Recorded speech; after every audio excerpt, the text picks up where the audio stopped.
السلام عليكم، فيديو جديد في قناة عنبر 7 وحديث ما بعد فوز نادي الزمالك بالبطولة الكونفدرالية للمرة الثانية في تاريخه. والحقيقة الفيديو اتأخر يوم أو يومين. ليه؟ كنت مستني الناس تهدى في حالة الفرحة شوية، والكلام على التنظيم والخناقات والتحكيم والكلام ده كله يهدى شوية، لأن احنا هنا بنتكلم يعني على قد في الرأي كرة بسيط متواضع، وحاول اتناقش معاك في اللي حصل فنيا والحقيقه ليه انا بتكلم في النقطه دي او مشدد عليها المره دي؟ لان انا بالنسبه لي بطوله الكونفدراليه بطوله خداعه. واحد هيقول لي يا عم ما تعكننش علينا، يا عم انتوا مش عايزيننا نفرح. وانا هنا مش بتكلم خالص على فرحتك ولا على استحقاقك، انت تستحقها 100% وتستحق الفرحه. دي بطوله قاريه ب 2 مليون دولار يحلوا ازمات نادي الزمالك. فانا هنا مش بكلمك في ان بطوله الكونفدراليه قليله ولا الكلام ده كله، لان انت بطوله الكونفدراليه دي، وانا بتكلم هنا عشان تبقى مركز معايا، في حاله ان انت الاهلي او الزمالك او الوداد او الترجي اللي هو نمبر 1 بلدك وبتنافس على دوري ابطال افريقيا. فانك تنزل كونفدراليه معناها ايه بقى؟ ان انت كنت فنش ثالث او رابع الدوري بتاعك، وعندك مشاكل فنيه ومشاكل في النادي، فانت بصمت الموسم وبتخش على الموسم اللي بعده نحاول نبدا صفحه جديده او نحاول نلم اشلاء الموسم اللي فات. فمبدئيا كده الجمهور بيقول في نفسه ايه، والجهاز الفني واللعيبه، ان احنا هنحاول، بس لو طلعنا موسم صفري مش مفاجاه. اذا انت في الاول بتحس ان انت بعيد عن البطوله الافريقيه، بعيد عن كل البطولات. طيب، ادي اول نقطه وتبقى عارف مشاكلك. تاني نقطه، ايه اللي بيحصل بقى لما بتخش جوه احداث سر البطوله وتعدي المجموعات وتخش على دور ال 16 والكلام ده كله، وتفاجأ بان مستوى الفرق قليل بالمنظر ده، ارتا سولار ودريمز وكده، بيتولد عندك شعور اللي هو ايه، لا ده انا لازم اكسب البطوله دي غصب عن اي حد، وبترمي المشاكل الفرقه ورا ظهرك. مع ان على فكره انت لو خسرت مش فضيحه، هو الناس هتزوم عليك وكده، بس عندك مشاكل فنيه وعندك مشاكل اداريه تتحل مع الوقت. بس اذا انت مش مطالب بالكونفدراليه على فكره، انت مطالب بيها ان انت اسمك الزمالك، ولكن كعلى ورق كتكتيكيا والكلام ده كله انت لو خسرت الكونفدراليه عادي طبقا للي انت ماشي بيه. فعشان كده لما بتوصل النهائي وتكسبه مثلا زي ما حصل المره دي، ايه اللي بيحصل بعد الماتش؟ يلا هاتولي هاتولي بطل دوري ابطال افريقيا اللي لعبه في السوبر الافريقي، يلا هاتولي الدوري المصري ده انا هكسب كل الفرق، يلا كاس مصر بتاعنا. بتاخد بنج ومخدر وبترمي كل المشاكل ورا ظهرك لحد ما تلتحم باول معترض قوي. لو لا قدر الله خسرت بتقول بس تفتكر بقى المشاكل وتمشي المدرب ومعرفش ايه. عشان كده دي الحاله اللي انا بقول فيها ان بطوله الكونفدراليه هي من البطولات الخداعه. فتعالوا بقى نشوف ايه اللي حصل في الماتشين ونتكلم ايه التاثير ده على نادي الزمالك. فتعالوا نشوف ايه اللي حصل. طبعا نبدا بس بكلمتين بسيطه على نهضه البركان عشان نقفل الملف ده. انا بالنسبه لي نهضه البركان هي مش ده نفس الفريق اللي شفناه الفترات اللي فاتت، ولا حتى اللي لعب الزمالك 2019. فده فريق نسخه مختلفه، والنسخه دي على نهضه البركان. هل يستحق الوصول للفاينل؟ انا ما اعرفش لو اتحاد العاصمه ما كانش حصل اللي حصل ده كان ايه ممكن اللي يحصل، بس انا اعتقد اتحاد العاصمه كان هو اللي هيبقى في الفاينل بصراحه. ولكن نهضه البركان هو عنده فكرتين ملهمش تالت.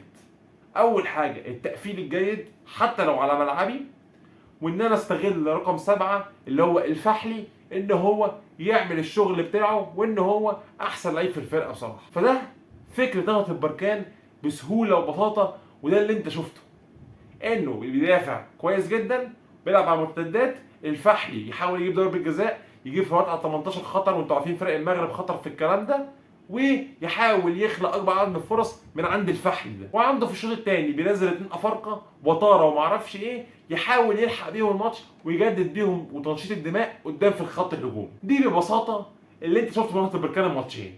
اول ماتش في اول ربع ساعه بحكم انه على ملعبه ضغطك بجبهه الفحلي، وهنشوف ليه بقى الزمالك اتضغط من جبهه الفحل دي، لان كان في خطا عند جوميز، عمل سيميليشن في الثاني في ضربه الجزاء، بعد كده راح جاب الفاول، وفجاه لقينا نهضه البركان 2-0 في المغرب. كده انا بالنسبه لي خلصت نهضه البركان.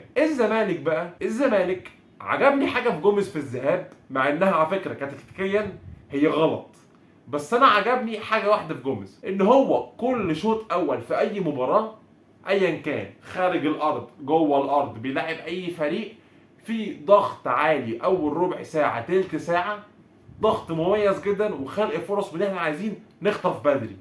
ليه؟ لانه عارف ان الشوط الثاني الدكه والسكواد اللي عنده ده، بعيدا عن ان ناصر ماهر وعبد الله السعيد غايبين، عارف انه هيبقى عنده مشكله في الشوط الثاني في التغييرات، خصوصا نص الملعب وقلوب الدفاع. فهو بيلعب على ايه؟ ان انا اخلص عليك الشوط الاول، والشوط الثاني ربنا يحلها وهبقى اقفل زي ما حصل قدام الاهلي، زي ما حصل قدام نهضه البركان.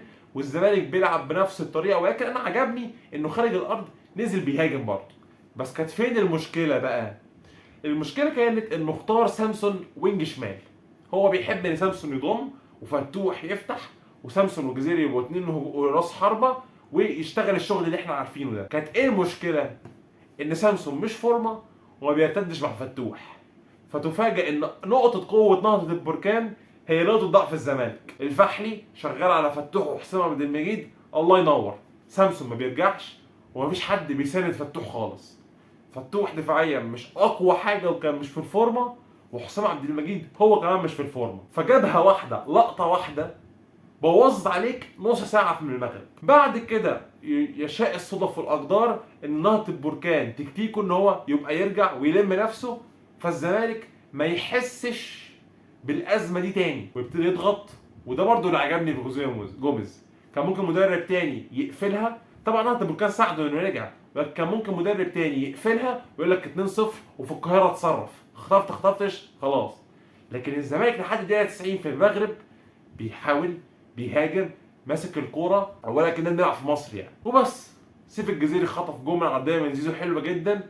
وسيف الجزيري الحقيقه في حاجه كويسه في الفتره اللي فاتت، ان في الماتشات تحركاته حلوه وبقى مركز في الفينش شويه. الجزيري كان مشكلته السنه اللي فاتت انه تحركاته جامده جدا ولكن الفينش بتاعه وحش. المره دي في كذا ماتش حاسم، ودي حاجه كويسه جدا، وهو من اسباب البطوله دي. وكده خلص الذهاب، خلص 2-1. دخلنا على الاياب. الزمالك عمل اول تغيير انه سحب سامسون ونزل ابراهيم الناي من اول الماتش. ده عمل لك ايه الفرق بينه وبين الماتش اللي فات؟ ان بقى حد يرجع مع فتوح. لا جوميز غير تكتيكه ولا اي حاجه، هو استبدال عنصر بعنصر ساعده في الخط الدفاعي. وشفنا الزمالك اول 25 دقيقه، طبعا ده غير نهضه البركان هو متقدم في النتيجه فايه، فركن الاتوبيس، فبرضه ساعد الزمالك على انه يلعب على نقطه قوته، نقطه قوه الزمالك والكره في رجله. مشاكل بقى فتوح اتدارت، مشاكل حسام عبد المجيد اتدارت، عندك محمد شحاته ودونجا عاملين ماتش 10/10. والزمالك استمر لحد ما جاب جول احمد حمدي، طبعا نتمنى له السلامه هو وعلي معلول. طبعا انا هتكلم على الاهلي في الفيديو بعد ان شاء الله الفاينل الاسبوع الجاي. والزمالك جاب ال1-0، وبعد كده استمر الزمالك في الضغط وكل حاجه لحد ما جيت بقى الشوط الثاني. وده العيب اللي لازم الزمالك يشتغل عليه، وللاسف مش هيتحل غير بسوء انتقالات. هو البدني في الشوط الثاني وقله السكواد اللي على الدكه. شفنا محمد شحاته اتصاب، احمد حمدي اتصاب، اضطريت تنزل بزياد كمال، اضطريت تنزل باوباما اللي راجع من الاصابه. فالزمالك ابتدى واحده واحده يتراجع بدنيا جدا، وابتدى واحده واحده جوزيه جوميز عارف انه لو لعب لعبه الضغط والتحولات هتضيع منه الماتش، لان عارف ان ايه، نهضه البركان عنده الاثنين الافارقه اللي هينزلوا ويقعدوا يجروه ويسحفوه ورا في الملعب. فراح رجع. فهنا زي ما قلت لك برضو نفس النقطه اللي قلتها في ماتش الاهلي، جوزيه جوميز بيرجع. احنا لحد دلوقتي ما نعرفش هل ده يعني دي شخصيته برضو ولا ده بيحصل له اضطراري، بس انا من رايي لحد دلوقتي كل الكلام ده بيحصل له اضطراري ومجبر عليه. هو بالنسبه له فكره ان انا طالما ما عنديش تحولات والكلام ده، ان انا احاول اقفلها وخلاص اكبر وقت ممكن ونشوف ايه اللي هيحصل. ولحد ما الزمالك في الاخر خلاص كسب البطوله وانتهى الماتش. وبالنسبه لي هو ده اللي انا كنت محتاج اتكلم عنه. وبس في الاخر مبروك لكل نادي جمهور نادي الزمالك، بطوله مستحقه 100%. ولكن اهدوا شويه وخلوا بالكم، ارجعوا للواقعيه ان الفريق فيه مشاكل. فريق كويس وكل حاجه بس فيه مشاكل. بس واتمنى التوفيق للنادي الاهلي في الماتش المقبل. وقلنا بقى ايه رايكم في العوده دي بعد فتره توقف؟ كنا بنحضر شويه حاجات وان شاء الله تعجبكم بعد كده. يا رب يكون الفيديو عجبكم، ويلا سلام.